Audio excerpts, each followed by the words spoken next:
I'm actually going to take this bone right here and push it into the back of the gun. See how my thumb goes? Right now, I keep my thumb up because this thumb is strong enough to push this hand off the gun, right?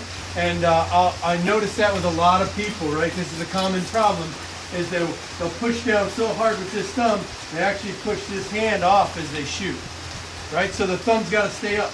So I push the back of the knuckle into the back of the gun and forward, and this helps this wrist, right? Now, I talked about grip before, but grip.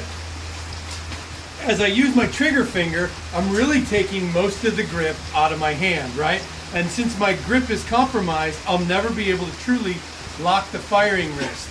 This is where overlocking the non-firing hand comes in, right? Because this is overlocked and I'm pulling rearward on the bottom, right? It's really helping this hand so it won't come up as the gun goes off, right? And the truth is, you want to be able to shoot and the gun needs to be level as you're shooting, right?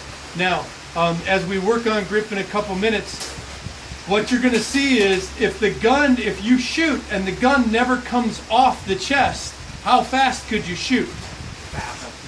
Fast as you want. How accurate are you going to be? You're going to be as accurate and as fast as you can be, right? Because the gun isn't moving, right? And that's all this is about, is efficiency of how to get it all locked up, how to do it all, right? So you could shoot as fast and accurate as you want. Make sense?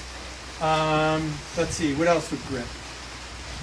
Any questions about grip so far, right? And look, the most important part of grip, right, is when you draw your gun, right, is if I'm looking at something, I draw my gun, right, and then I point it at the ground. The most important part is my gun needs to be in line with my hand.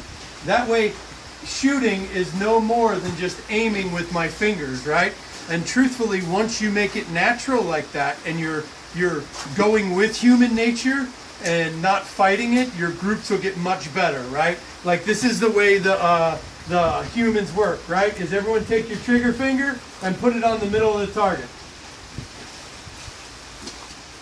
That's hand and eye coordination. Did anyone not be able to put their finger on the middle of the target?